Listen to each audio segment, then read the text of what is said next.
Le football ivoirien en mode transition. Pas de président élu, pas de sélectionneur aussi pour l'équipe A. Tous en salle d'attente. Le Condor FIF gère ces derniers instants dans les différents QG. C'est la veillée d'âme, prière, échange et rencontre, même nocturne, pour se donner un bol de confiance. C'est ça également la réalité, la fumée blanche. C'est dans 48 heures seulement et tous seront situés sur leur sort. L'heure de la vérité approche, on retient son souffle. Tous suspendus aux lèvres de la présidente du Condor FIF, Dame Dao Gabala, en attendant la vérité de vendredi. Bonsoir à tous et bienvenue à la Vérité des Sports, là où tout se dit sportivement et c'est sur Radio Côte d'Ivoire. Au menu de ce numéro de VDS, 2 temps forts, l'Europe avec la Ligue des Champions, la coupe aux grandes oreilles, du suspense jusqu'au bout hier. Chelsea rate l'exploit, le Real qualifié grâce à un Benzema encore décisif. Dans le même temps, Villarreal crée la sensation, le Bayern Munich puni à domicile, le super champion d'Allemagne éliminé. Deuxième articulation de ce VDS, l'élection à la Fédération ivoirienne de football approche à grands pas. Après les candidats à la présidence, ce jour, place aux candidats pour les différentes commissions. Une première au niveau de ces élections. Qui sont-ils? Quelles sont les différentes commissions? Quel est le mode de vote de ces présidents de commission? Tout savoir dans la deuxième partie de ce VDS. VDS Micro, présentation Brice Kwasi, la collaboration de nos stagiaires. Adou Eric, technique mise en angle, il est toujours présent à son poste également, qui vous donne le sort, qui sauve de votre poste. Yo de Gafolo, et puis il est là, présent également. Notre consultant Moroubane, bonsoir. Bonsoir Brice Kwasi. Salut tout le monde, bienvenue à Vérité des Sports. Quelques informations d'abord du rugby, la Côte d'Ivoire en difficulté à Nairobi, ça vient de tomber. 2 matchs, 2 défaites, les éléphantaux rugbymen laminés par la Namibie à 62-0. Se sont encore inclinés tout à l'heure même, il y a quelques minutes seulement, 19 pour la Côte d'Ivoire, 26 pour l'Ouganda. La Côte d'Ivoire pour cette compétition du Barthès Trophy des moins de 20 ans jouera pour la 7e place désormais face à la Zambie. En tout cas, c'est pratiquement une promenade de santé pour les éléphantaux du côté de Nairobi, 62-0 face à la Namibie. Et puis ensuite, aujourd'hui, 26-19, ils ont un peu joué là, mais vraiment, c'est loin de nos espoirs. Effectivement, très loin de nos espoirs, à croire que des joueurs ont été pris, ils n'ont pas été formés durant de longues années et on les a amenés comme ça, disons, en villégiature. C'est un score vraiment énorme, un score qui est indigne de la Côte d'Ivoire. Il faudra que très rapidement, ces éléphantaux, lorsqu'ils vont revenir en Côte d'Ivoire, se mettent au travail pour nous produire des jeunes qui sont très formatés pour le rugby et qui, plus jamais, ne vont, disons, verser la figure de la Côte d'Ivoire par terre. Ce score-là, je pense qu'on va en tirer les leçons, situer des responsabilités, pas chasser le staff technique, mais être rigoureux dans les différents matchs. Mais il semble qu'il n'y a pas suffisamment de matchs. Et puis, les joueurs ne sont pas, disons, suffisamment motivés pour ces genres de matchs. Il faut développer le sport, surtout le rugby. Et on ne cesse de le dire. Il faut le faire à l'école, à l'OASU, pour avoir de très, très bons joueurs, à même de représenter dignement la Côte d'Ivoire lors des échéances futures. Allez, donc je rappelle, défaite 62-0 face à la Namibie et puis ensuite aujourd'hui 26-19 face à l'Ouganda et puis restons chez les U20 au niveau du football. Enfin Moreau, on en a parlé. Les éléphantaux au laboratoire, on l'a réclamé ici et bien le ministère des Sports a entendu l'appel, ils ont réagi. Les juniors sont depuis hier en regroupement en préparation du tournoi qualificatif pour la CAN de leur catégorie, la zone UFOA B, tournoi qui se disputera du côté de Niamey du 7 au 21 mai. Il était temps désormais, c'est Daoula Sina qui a là-bas à la place de Choualio Aïdara. Mais là, clairement, les éléphantaux ont débuté leur préparation, Mourou. Effectivement, ils ont bien débuté leur préparation avec un nouveau coach qui a été nommé par, disons, l'exécutif. L'exécutif, c'est-à-dire le ministère des Sports. Et est-ce que Daoula Sina va pouvoir continuer ce travail entamé par Aïdara Choualio? Je dirais, c'est pas impossible, il pourra le faire, c'est un technicien. Et les garçons qu'il a sous sa ferrure pourront certainement respecter ses consignes. Et il faudra aussi que l'entraîneur Dao Lassina puisse prendre la tâche de Aïdara Choualio pour voir la stratégie qui a été inculquée à ces gamins. Parce qu'on a vu qu'avec Aïdara Choualio et ces gamins, c'était la gagne.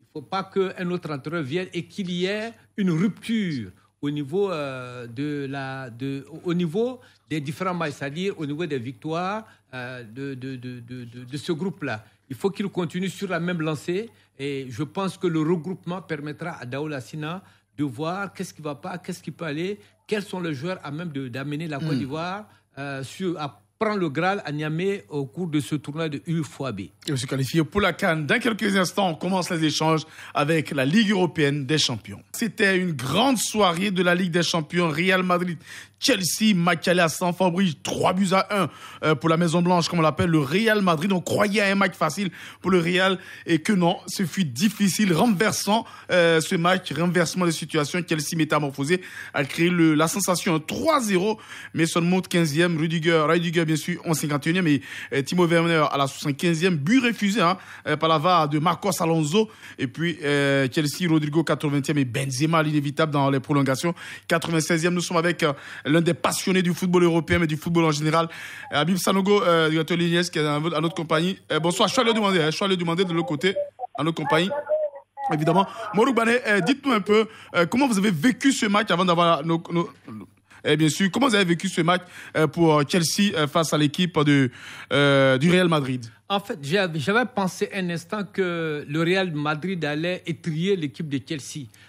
Quand vous avez vu le match aller où le Real a dominé 3-1, je pensais que Chelsea venait en villégiature à Santiago Bernabéu. Mais il fallait s'attendre à un entraîneur survolté, Thomas Tuchel, qui a mis un système de 4-2-3-1 système en place et qui, dès la 15e minute par monte, a déjà ouvert le score. Et finalement, ils ont marqué 3-0.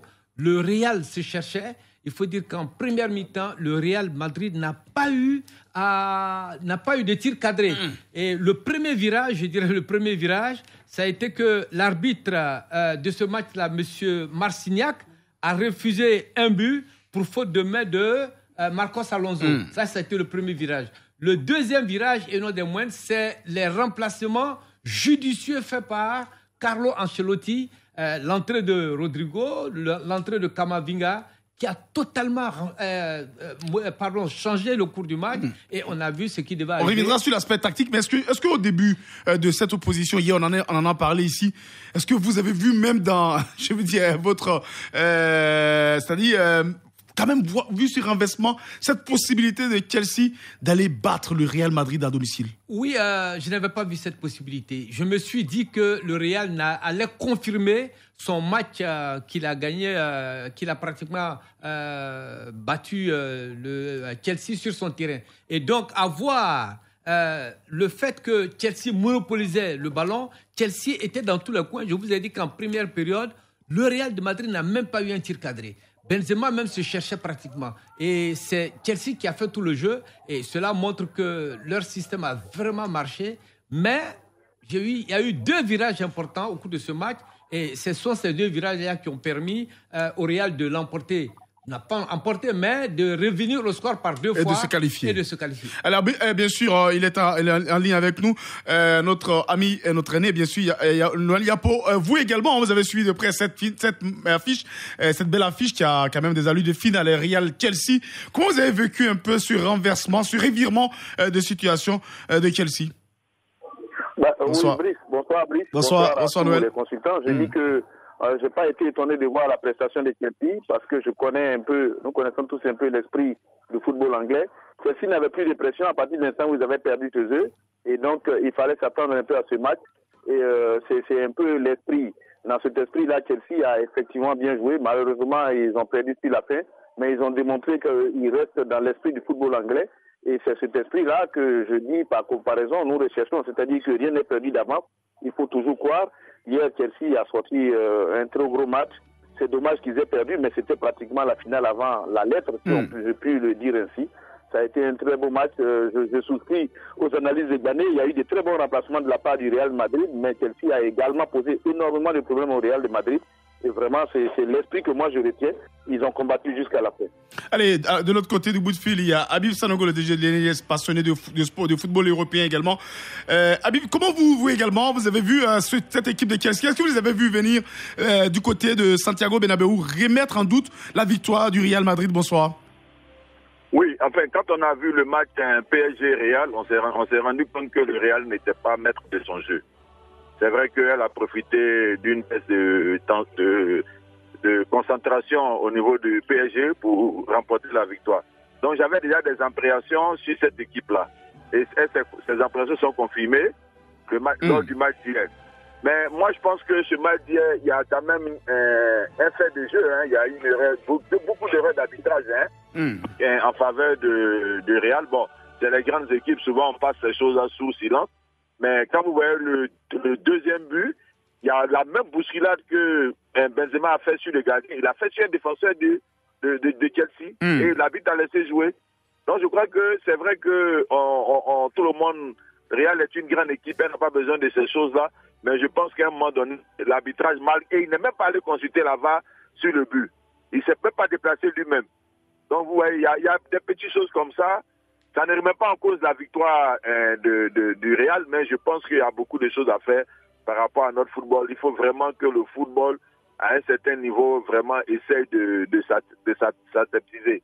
Sinon, on va avoir toujours les mêmes équipes et ça décourage souvent les nouveaux investisseurs à mettre de l'argent dans le football. Mais ceci étant, je pense que Chelsea a montré une très très belle phase et ça nous ramène à ce qu'on dit tantôt. Comment se fait-il que le PSG a pu se débarrasser de 2 entraîneurs? Vous avez vu une Amérique qui a qualifié son équipe face au Bayern. On reviendra précédemment dessus. On reviendra dessus. C'est avec Tourelle qui a fait vraiment un très bon parcours. Mais je pense aussi que Tourelle aussi a fauté aussi sur ses remplacements. Et quand vous avez des joueurs fantasques comme des garçons comme JS, je pense qu'il ne faut pas le mettre quand il n'a pas envie de jouer. Et moi, je n'ai pas senti qu'il voulait apporter un plus à son équipe. Il a dû râler tout le temps sur le banc de touche. Et quand l'entraîneur l'a fait entrer, il a fait de jeu son équipe. Allez, Noël Yapo, justement, ce Real-là, on dit à chaque fois que le Real bat le champion en titre, le Real finit par remporter le trophée. Est-ce que vous voyez ce Real aller jusqu'au bout, Noël? Oui, personnellement, je vois ce Real aller jusqu'au bout parce que le Real est aujourd'hui habité par de la chance, énormément de chance. Parce que, contrairement à ce que le frère vient de dire tout à l'heure, sur le but de Benzema, j'ai plutôt vu, moi, la glissade de Rudiger. Bon, et vous voyez, tous ces événements font qu'aujourd'hui, le Real est habité par la chance. Cette chance-là vous habite, vous pouvez aller jusqu'au bout. Aujourd'hui, ils sont en demi-finale. Je sens que ce Real, il est capable d'arriver même à la finale. Vous avez un entraîneur qui est très serein, qui même quand il est mené 3-0 reste serein. Je dis que il y a une force intérieure dans ce club qui est le Real de Madrid. Ils sont pas extraordinaires, mais ils ont une force intérieure, c'est qu'ils ne paniquent pas, quelle que soit la situation. Ils jouent, on n'y croit pas, mais eux, ils y croient, ils avancent et je crois qu'ils peuvent arriver au bout. Justement, avant de revenir à Morouk Bané, Habib également, justement, le Real Madrid jusqu'au bout et ce Real-là, avec Carlo Ancelotti quand même, qui montre qu'il est un grand entraîneur. Oui, c'est sûr. Je pense que sa réputation ne souffre d'aucun problème, hein. Mais on attend l'adversaire du Real. Je ne sais pas si ça va être l'Atlético, ça va être une confrontation maison par rapport à l'Espagne. Si c'est le Man City, bon, ça va être un autre degré de jeu. Et je pense que moi, j'attends l'adversaire de ce soir qui sera connu face au Real pour me prononcer sur la victoire finale du Real. Mais en tout cas, c'est un potentiel challenger, en tout cas, pour pouvoir donc arriver donc au résultat final également. Et vous parlez de ce match également qui nous a tenu en haleine hier, c'était Bayern Munich face à Villarreal. Morouk Bané, un but partout finalement. Le Bayern qui avait été défait au match aller 1-0 par les sous-marins jaunes. Le Bayern avait osé dire, évidemment, on va punir cette équipe avec l'entraîneur Julian Nagelsmann. Et finalement, le Bayern a été puni à domicile. Un but éliminé, un but partout, donc le Bayern éliminé. Ça fait la 2e fois que le Bayern est éliminé en quart de finale. Manque d'humilité, hein, apparemment, pour le Bayern. Oui, disons, manque d'humilité, ça c'est d'un. Et puis, Unai Emery a eu la mauvaise chance de changer son système de jeu, sa stratégie de jeu. Il a joué avec un effectif de 3-2-3-2. C'est-à-dire, il a densifié le milieu. Il a laissé seulement en attaque Lewandowski et Müller. Vous parlez de Julian, hein, l'entraîneur, pas Julian. Hein. Julian, c'était pour le Villarreal. Allez-y. Je parle de Julian Nagelsmann, et qui a fait un système de jeu. Et dans ce système de jeu-là, il a confié à Sané et Coleman de pouvoir attaquer sur le côté. Or, ce qu'on appelle les sous-marins jaunes, les gars de Villarreal, ont bouclé le côté.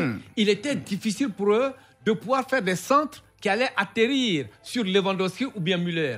Conséquence, en première mi-temps, pratiquement, le Bayern n'a pas eu vraiment de quoi se mettre sous la dent. Il a fallu attendre la 52e minute, une passe de Müller et Lewandowski allait marqué à la 52e, il a marqué un but. Mais ils ont failli... ils se sont satisfaits de ce résultat, mais le Villarreal a continué d'attaquer avec de la motivation, parce que c'est une équipe qui ne se laisse pas, disons, dompter aussi facilement. N'oublions pas que cette équipe de Villarreal a fait 1-1 avec la Juventus de Turin et allait battre la Juventus 3-0. Ils sont habitués. Ils sont habitués à tomber les grands. Et donc, le Bayern n'a pas fait attention à cela. Et ce qui devait arriver arriva. Vous avez Chukwueze du côté de Villarreal qui a égalisé à la 88e minute. Et c'est ça qui leur suffisait. Et finalement, ils se sont repliés pour défendre crânement leur champ jusqu'à la fin sur le terrain de Bayern et ils étaient qualifiés. Beau coaching de Unai Emery. De l'autre côté, au bout de fil, messieurs, lecture également. Habib d'abord, évidemment, de cette élimination encore du Bayern Munich. Est-ce que cette équipe ne paie pas aujourd'hui par d'abord la vieillesse de son effectif et puis son manque d'humilité, Habib? Non, je pense que le Bayern ne s'est pas renouvelé. Il ne faut pas qu'on se le cache, le Bayern ne s'est pas renouvelé. Et le Bayern, il joue souvent sur la suffisance. Et ils se disent que rien ne peut leur arriver de grave. Tant qu'ils sont sur le terrain, ils sont dans leur champ, ils peuvent massacrer toutes les équipes comme ils veulent. Et or, malheureusement, aujourd'hui, le football moderne, quand vous avez un entraîneur qui joue la tactique et qui boucle les côtés, comme a dit Mourou tout à l'heure, vous tombez dans les difficultés. Et quand vous voyez le jeu du Bayern, le Bayern, on a l'impression que c'est un jeu qui se répète. Ils amorcent les contres de la même manière, les attaques de la même manière. C'est la même élaboration de jeu. Il n'y a pas de changement. Ils ne surprennent pas leur adversaire. Donc, quand vous avez un adversaire qui observe bien, ils peuvent facilement les tenir en échec. Et on a même vu, comme vous voyez aujourd'hui, la progression de cette équipe-là dans le championnat allemand. Elle n'a plus sa souveraineté. Ouais, clairement. Vous regardez les scores qu'elle réalise dans le championnat, 1-0, 2-1. Donc, j'avais dit que la puissance même de feu, elle s'est beaucoup amoindrie. Et avec aujourd'hui la baisse de forme de Gnabry, de Leroy Sané, il nous a toujours habitués à ça, c'est un joueur fantastique. Et je pense que Koeman également, bon, il paye souvent des courses sans calcul. Et le dépositaire du jeu, qui est notre ami Müller aujourd'hui, avec l'âge, n'a plus toute l'inspiration nécessaire. Donc c'est ce qui explique un peu sa défaite d'hier, enfin surtout son élimination, on va dire. Est-ce que, bien sûr, Noël, est-ce qu'on peut parler de fin d'une époque pour le Bayern Munich, qui n'est plus ce Bayern qui avait la souveraineté sur l'Europe? Oui, Brice, je pense qu'effectivement, pour moi, le Bayern Munich est une équipe qui arrive en fin de cycle pratiquement, parce que le Bayern a dominé pendant un moment l'Europe, mais dans cette domination, tous les autres clubs ont vu comment le Bayern joue et aujourd'hui, ils sont pratiquement en fin de cycle. Et je les sens un peu essoufflés parce que, comme l'a dit celui qui a parlé tout à l'heure, même à championnat, le Bayern enregistre aujourd'hui des défaites qu'on ne saurait voir il y a quelques temps. Et en plus de cela, Nagelsmann vient d'arriver, il n'a même pas eu le temps véritablement d'asseoir sa philosophie de jeu, mais il manque encore d'humilité. Le football est très incertain, on ne peut pas dire qu'on va punir l'adversaire. Je crois qu'hier, le Bayern a loupé pas mal d'occasions de but, mais tout ça aussi, c'est à mettre sous le compte de la baraka. Quand on n'a pas d'humilité, c'est ce que Dieu réserve dans le football. Et je crois que le Bayern, en fin de cycle, va gagner à se remettre d'aplomb, parce que quand vous regardez depuis le gardien de but jusqu'à Lewandowski, c'est une équipe qui est bien connue. On sait comment il joue, par où il commence. Et donc aujourd'hui, Unai Emery n'a fait que regarder et résister. Ils ont bien résisté. Ils ont encaissé un but. C'est la première occasion qu'ils ont eue. Ils ont pratiquement marqué. Et donc, le Bayern n'a pas pu réagir. C'est la fin d'un cycle. C'est comme ça que moi, je prends la chose. On reste avec vous. Tout à l'heure, Mourou le disait, mais surtout, le DG du Liège, Habib Sanogo le disait également. On est à une surprise. Il y a deux entraîneurs qui ont été chassés pratiquement du Paris Saint-Germain. Unai Emery et Thomas Tuchel, qui ont remporté la Ligue des Champions et l'Europa League, qui créent des sensations, même si Thomas Tuchel n'est pas qualifié, mais on a montré avec Chelsea ce qu'il était capable de faire. Unai Emery qui élimine le Bayern Munich. Noël, est-ce qu'on ne peut pas dire que le Paris Saint-Germain s'est trompé quand même, parce que là, on avait sous-estimé peut-être ces entraîneurs du côté du PSG? Bah oui, en fait, Brice, le Paris Saint-Germain s'est trompé, c'est vrai. On ne peut pas dire qu'ils se sont trompés, mais le Paris se trompe toujours, parce qu'au Paris Saint-Germain, on croit qu'aligner une constellation de stars, c'est forcément avoir une très bonne équipe. Mais une équipe, c'est 11 joueurs qui défendent sur le terrain. Et aujourd'hui, les entraîneurs qui sont partis démontrent que quand ils ont des effectifs qu'eux-mêmes peuvent maîtriser, ils sont capables de donner leur philosophie de jeu. Par contre, quand ils sont au Paris Saint-Germain, où on envoie toutes les grosses stars qui n'arrivent pas à dominer, n'arrivent pas à imposer leur système de jeu, le problème du Paris, c'est qu'il y a peu d'interférences dans les aspects techniques, et donc c'est un peu gênant. Et Ça fait qu'aujourd'hui, oui, on peut dire que le Paris s'est trompé. Ils se sont trompés depuis l'année dernière sur l'entraîneur de Chelsea qui a gagné la Coupe d'Europe. Et donc, cette année encore, il se trompe avec Unai Emery. Et donc, ils continueront à se tromper. C'est ça qui est le problème, parce que je sais qu'ils vont certainement se débarrasser de celui qui vient de perdre, qui n'a pas pu arriver en finale de la Coupe d'Europe. Mais même quand ils vont se débarrasser de lui, celui-là aussi va faire des bons résultats, parce que ce n'est pas évident de gérer toutes les grosses tâches là au Paris. Il faut forcément un entraîneur qui a une très grosse tête. Malheureusement, ce n'est pas le cas. Habib, c'est vous qui l'avez noté, hein, Unai Emery, Thomas Tuchel révèlent évidemment au monde entier qu'ils sont de bons entraîneurs. Paris dans ses choix. Oui, c'est clair. Je pense que c'est clair. Hein, on a vu les 3 dernières années comment ces 2 entraîneurs ont réussi à hisser les clubs comme a dit tout à l'heure l'autre consultant. Mais en effet, c'est ça. Donc, dès que ces gens de coachs-là ont des joueurs moyens, ils arrivent à en tirer le maximum. Malheureusement, quand ils arrivent au PSG où pratiquement c'est la starisation, ils ont du mal à composer eux-mêmes leur équipe. Donc je crois qu'ils ont peut-être les mains liées, mais ça aussi c'est de leur responsabilité. Quand on ne peut pas travailler, on dit qu'on refuse, on ne prend pas un challenge pour ne pas réussir. S'ils ont accepté, est-ce qu'on leur a pas tout dit? Est-ce que on leur a imposé des joueurs qui n'ont pas eu le temps de composer leur équipe ou bien de proposer eux-mêmes le recrutement? Bon, ça reste à voir. Mais en tout état de cause, la réalité démontre aujourd'hui que c'est de bons techniciens qui leur faut un minimum de moyens et ils donnent des résultats donc escomptés. On reste avec vous pour vous laisser partir, Habib, évidemment, qui vous faites l'amitié d'être en direct sur Radio Côte d'Ivoire. Aujourd'hui, on a également Atlético Madrid face à l'équipe de Man City. 1-0 au match aller pour l'équipe de Man City avec un Kevin De Bruyne ici, c'est en ce moment. Est-ce que vous voyez l'équipe de Diego Simeone renverser la vapeur? Tout est possible, c'est tellement en Ligue des Champions. Oui, en fait, comme j'ai dit, la clé du Man City est entre les mains de son entraîneur. Je répète tous les jours, tant qu'il va continuer de faire les essais, il va toujours se tromper. Et vous avez vu même le dernier match en championnat. Il nous sort Gabriel Jesus qui est en surpoids aujourd'hui, pour moi, de mon point de vue. Hein, il met Mahrez sur le banc alors que Mahrez est en plein. Mais quand Mahrez est rentré, vous avez vu la dernière action, on a l'impression qu'il ne voulait même pas marquer le but parce que le gardien était déjà presque couché. C'est des gestes simples qui réussissent. Donc, tout dépend de ce qui se joue dans la tête de Pep Guardiola. Tant qu'il va tenter de faire toujours ses acrobaties, il va mettre son équipe en difficulté. Sinon, je pense que, c'est pour ça que je dis c'est du 50-50. Sinon, pour moi, le Man City part avec les faveurs du pronostic. Allez, merci Habib Sanogo, bien sûr, également passionné du foot européen, DG de Liège, qui nous fait l'amitié. Merci et puis bonne soirée à vous également. Bon carême. Merci et à très bientôt. À très bientôt sur les ondes du Radio Côte d'Ivoire. Noël Yapolu est avec nous encore. Noël, évidemment, ce match Man City qui se déplace sur la pelouse de l'Atlético Madrid, ça promet parce que l'Atlético entend tout donner pour éliminer Man City qui était finaliste malheureux l'an dernier. Bah oui, Brice, parce que effectivement l'Atlético n'a plus rien à perdre. Et quand je regarde cette équipe d'Atlético, c'est un peu pour moi le même esprit que Chelsea. C'est le même match qui va se dérouler aujourd'hui parce que c'est un club d'Atlético qui n'a plus rien à perdre, qui vont donner le tout pour le tout. Et comme l'a dit tout à l'heure mon prédécesseur, Manchester City va cesser à faire pas mal de conjugaisons. Pep Guardiola est un entraîneur qui aime bien expérimenter beaucoup de choses. L'Atlético va jouer tout son bateau aujourd'hui. Et donc je ne serais pas surpris de voir que déjà dans les premières minutes, l'Atlético soit capable de revenir au score. Mais je vais dire, Manchester City est une grosse équipe. Ça va être un très beau match, un match difficile. Mais l'esprit de l'entraîneur de l'Atlético et toute l'équipe, ça va être aujourd'hui tourné vers le tout ou rien. Ouais. Et ça promet. Mourbané ici en studio, c'est clair, c'est la grosse affiche Atlético Man City au Wanda Metropolitano. C'est bien sûr Atlético de Diego Simeone. C'est 2 entraîneurs qui se connaissaient.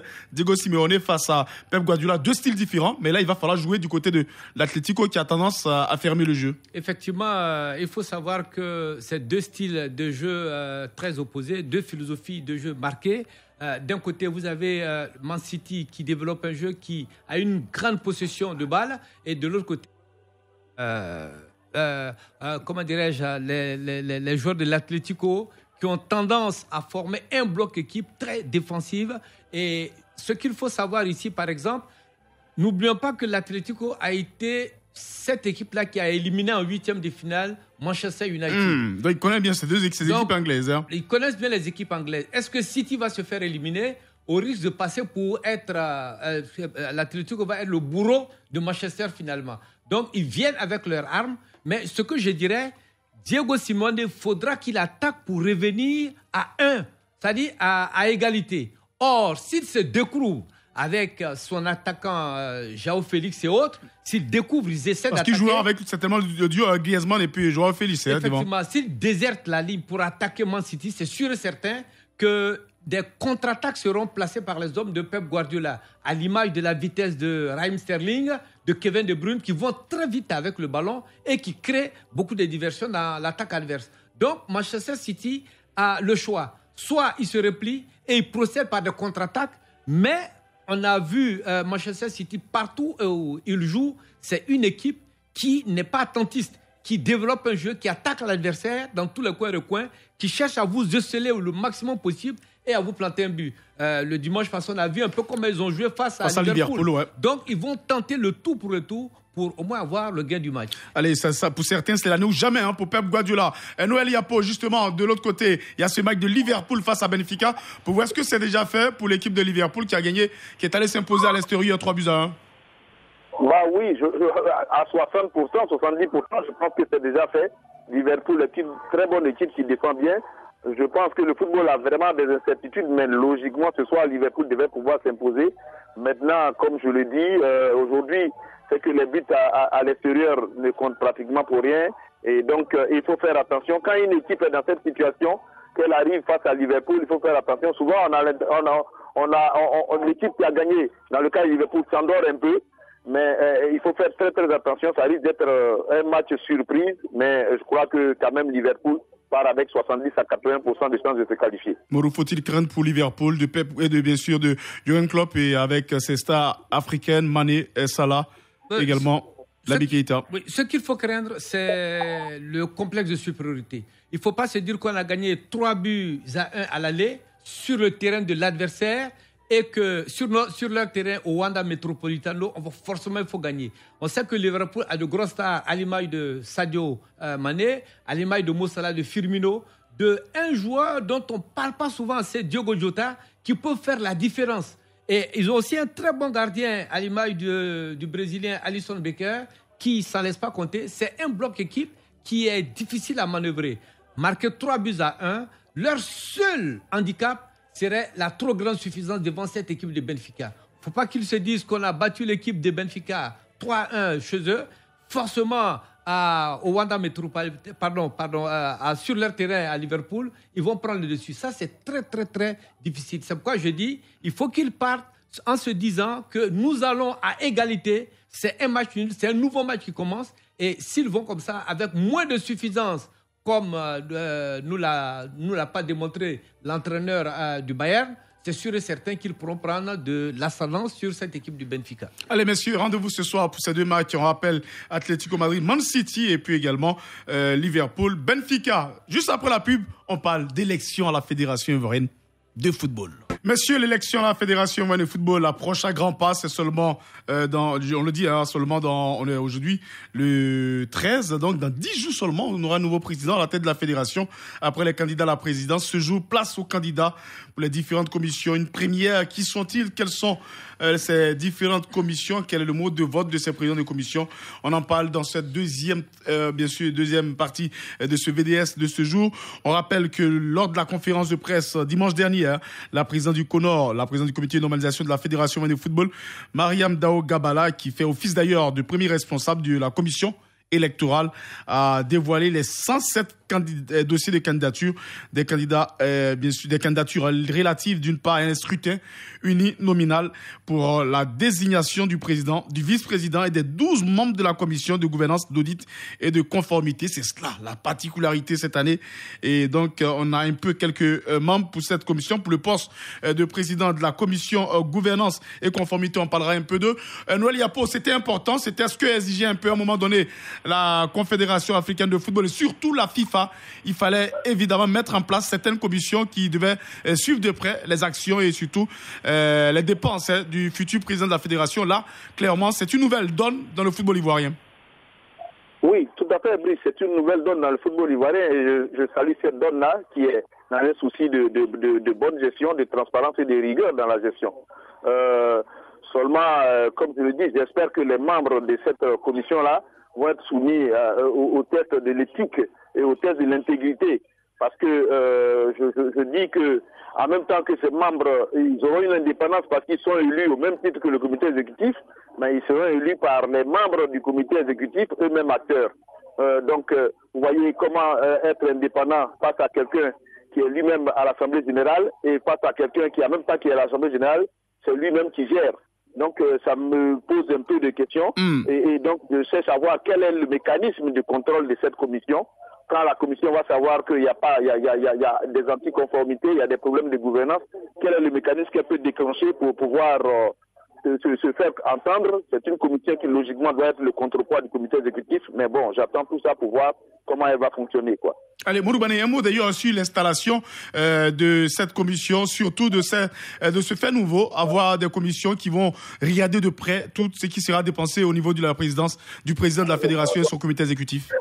Bon, je dirais que c'est, disons, une nouvelle donne qui arrive, c'est un instrument de contrôle avant que les dépenses ne soient exécutées. C'est-à-dire qu'il y aura plusieurs yeux qui vont regarder les différentes dépenses qui sont soumises au comité exécutif et chacun aura un regard là-dessus. Et donc, c'est déjà bon, ça permettra d'avoir une vision claire. On saura que telle dépense, peut-être, il y a des inconvénients à faire telle ou telle dépense. Quelle est la pertinence de certaines dépenses à faire ou à ne pas faire. Et je crois que cette commission, où aussi il y a de nombreuses personnes, je crois que c'est 12 ou 15 personnes. 12 personnes, ouais. Je pense que ce sont certainement des experts en finance qui pourront se prononcer sur toutes les sorties de fonds et éventuellement bloquer des sorties de fonds. Parce que cette commission, certainement, va être aussi très regardante, non seulement sur la sortie des fonds, mais certainement qu'elle pourra, de par l'entremise de son président, signer les chèques avant que les dépenses ne soient exécutoires.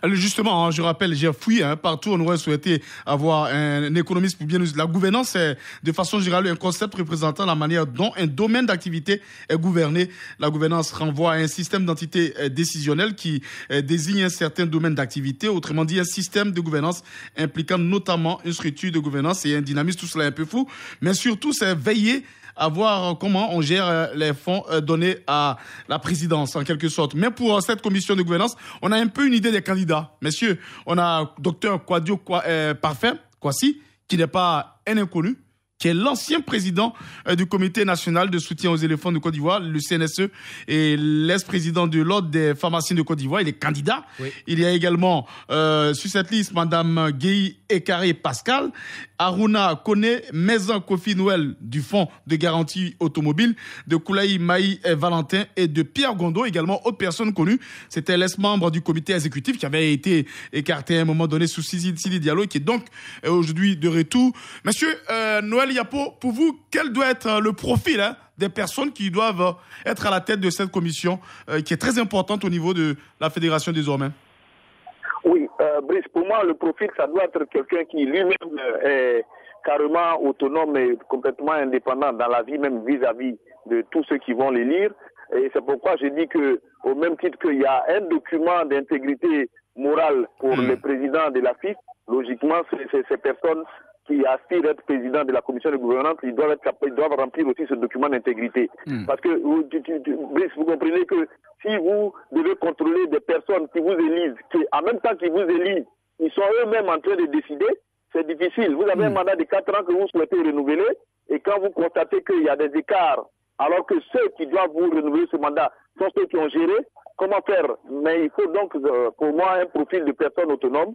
Dans tout ce que vous avez cité, il y a le docteur Kwasi Parfait qui, je pense, suffisamment à moi, ça n'engage que moi, est dans une économie qui lui permet de pouvoir décider, de regarder les uns et les autres en face pour dire attention, on peut être amis, mais il y a des écarts de gouvernance, il y a des anticonformités ici, donc il faut pouvoir réajuster les choses. Mais nous savons, c'est des choses qui vont être assez difficiles parce que vous regardez le mécanisme Brice. Quand le président est élu, c'est le même électorat qui va élire. Justement, Noël, c'est là. Donc, forcément, le président qui va être élu va forcément user de son poids, c'est le même électorat, donc décider de qui va venir à la commission de gouvernance pour que cette commission qui doit être son contrepoids ne puisse pas le gêner.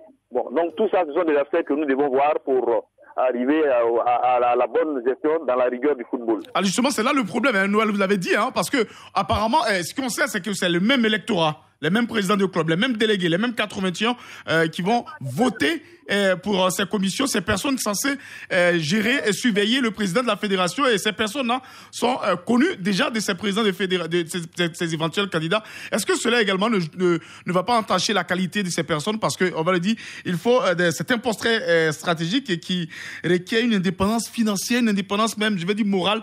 La personne qui va gérer au niveau de la gouvernance n'a rien à voir avec le président. Il doit être un peu le contrepoids du président de la FIF. Bon, être le contrepoids du président de la FIF, je dis, il doit être complémentaire avec du président de la FIF. Et donc, c'est ensemble qu'il gère. Comme quoi, le DG qui est d'accord tout le temps avec son DAF, ça ne fait pas progresser. Forcément. À des moments donnés, le DG et le DAF peuvent s'opposer sur certains problèmes. Des problèmes de sortie d'argent, ou bien des problèmes de dépenses, ou bien des problèmes de renflouement de caisse. S'il faut s'adresser à des institutions par-ci, par-là, ça peut porter peut-être préjudice à la notoriété de la structure qu'est la FIF. Le DG ou bien le DAF peut s'opposer. Donc, je dis qu'on n'a pas forcément besoin d'être un béni oui-oui avec le président, puisque vous avez été élu par les mêmes personnes, les mêmes responsables, vous avez les mêmes pouvoirs pratiquement. Mais le problème, le problème, Mourou, c'est quoi? Pendant l'élection, les présidents de club se disent, bon, notre candidat a dit de voter ce gars-là parce que c'est lui qu'on connaît. Oui. Est-ce que ça ne joue pas un peu sur la qualité des personnes qui seront à la tête de cette commission-là? Parce que c'est clair, comme si c'était... On votera par rapport au candidat. Oui, on votera par rapport au candidat, mais lorsque vous avez cité les différents candidats, vous voyez qu'il y a certaines personnes qui ne sont pas, disons, étrangères à la structure, au football. Vous avez cité Pierre Gondo, vous avez cité Maison Kofi Noël qui était là également, et Maison puis Kofi. Docteur Kwasi Parfait. Voilà, il y a même Madame Gueye Carré, si elle s'est présentée, c'est qu'elle connaît un peu le foot. Voilà. Mais Madame Gueye Carré, sa candidature me laisse un peu sur ma faim, parce que elle est pratiquement la responsable d'audit au Conor FIF. Or, la FIFA a dit tous ceux qui gèrent le Conor ne doivent pas être candidats à aucune élection. Ah, donc peut-être qu'on attend de voir si sa candidature sera retenue. Il y a le cas de Mme Gueye et Carré et Pascal. Il y a aussi le cas de Mme Saïri Priska, qui joue le rôle de directrice exécutive actuellement à la fédération, pour le compte du Conor FIF. Elle est candidate pour être membre de l'audit et de conformité, gouvernance donc, audit conformité. Ça me pose quelques problèmes. Et pour en revenir à ta préoccupation, c'est sûr et certain que le président élu pourra dans la salle, dans la foulée, donner des consignes. Et ça, c'est de bonne guerre. Il voudra travailler telle personne ou telle autre personne, on ne sait jamais. Mais je pense que c'est une personne qui doit être neutre, même si le président donnait des directives. Lorsque vous êtes élu, il faut avoir ce qu'on appelle le devoir d'ingratitude vis-à-vis du président. Il a contribué à vous faire élire, mais vous, devant la nation, devant les acteurs du football, vous êtes venus pour faire en sorte qu'il y ait une bonne gouvernance au sein de la fédération. Un peu comme ce qui se passe à la tête de l'État aujourd'hui. On s'en fout, on vous surveille, on gère, on vous surveille. Il y a l'audit partout aujourd'hui. Voilà, il faut avoir le devoir d'ingratitude. Celui qui vous a nommé, ça a été bien, mais je prends des distances pour mieux gérer, pour mieux surveiller, afin que demain, je ne puisse pas être taxé de favoritisme vis-à-vis du travail que j'ai à faire à vos côtés. On sait que c'est l'argent qui a suscité toute cette crise depuis le GIS, depuis 2007 jusqu'à 2020, et tout cela depuis ces crises à répétition au niveau de la fédération. Vous avez donné un peu un profil, mais justement, quelle doit être la réaction des présidents de clubs qui tout le temps sont en train de réclamer évidemment des comptes au président de la fédération et à son comité exécutif? Là, ils ont une opportunité, une chance inouïe de même être responsables désormais en choisissant les hommes capables de pouvoir surveiller les comptes. Oui, ben le problème, c'est que les présidents de clubs demandent des comptes au président de la fédération quand ce président de la fédération n'est pas leur émanation, quand le président de la fédération ne fait pas leur affaire. On a assisté à l'histoire du GIX, c'était une partie des présidents qui demandaient des comptes, mais en même temps, il y avait une autre partie de ces présidents qui soutenaient cette gestion-là, qui était décriée. Et donc, moi, c'est ça mon problème. C'est-à-dire que vous avez des présidents, vous avez des acteurs, donc des décideurs, des votants, qui eux-mêmes sont en même temps membres du comité exécutif. C'est-à-dire que c'est eux qui exécutent. Et on met une commission de gouvernance qui va les contrôler. Et cette commission de gouvernance, quand elle constate qu'il y a des écarts, quel est le mécanisme qu'elle fait? Elle se retourne vers l'Assemblée générale, c'est-à-dire vers les acteurs qui eux-mêmes dirigent ou alors est-ce qu'elle a le droit d'aller au niveau du civil? Vous savez qu'au niveau du football, quand il y a des litiges, on ne va pas dans les tribunaux, on évite d'aller devant les tribunaux civils. Ça veut dire que cette commission de gouvernance, quand elle va constater des écarts, quel va être le mécanisme pour elle de pouvoir faire vraiment le contrepoids? Justement, Noël, je vous renvoie la question. Noël Yapo, je vous renvoie la question. Comment rendre cette commission assez forte?